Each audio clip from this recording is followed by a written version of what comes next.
Welcome to Santa's summer vacation. Santa Claus had traded his red suit for a Hawaiian shirt covered in tiny pineapples, and he was.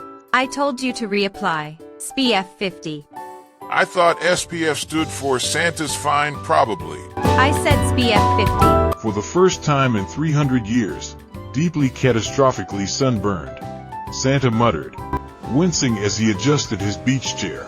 The elves, meanwhile, had taken to the resort like they'd been training for it their whole lives. Elf logistics teams that normally coordinated global toy delivery in 9 hours flat had somehow turned the hotel buffet into a supply chain nightmare.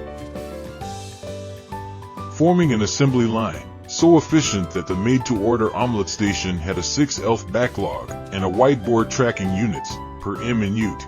The reindeer were having the best time of anyone. Someone had rented them a stretch of beach, and Rudolph's nose glowing faintly even in broad daylight, which the other reindeer found deeply uncool in the summer. Had discovered boogie boarding. Dasher kept challenging Blitzen to races down the sand, forgetting that without snow, hooves just sort of sink. Comet had made a sandcastle so structurally ambitious that a nearby toddler cried, not from jealousy, but from artistic awe. Things went sideways on day 4. Jingles.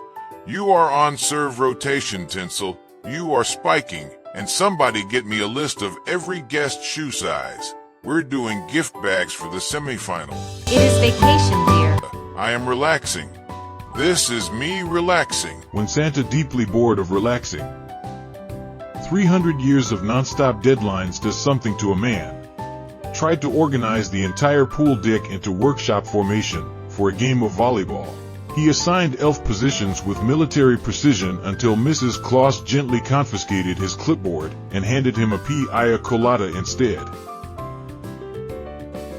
Santa stared at the drink, then at the ocean, then, slowly, he leaned back. By the end of the trip, he'd almost gotten the hang of it.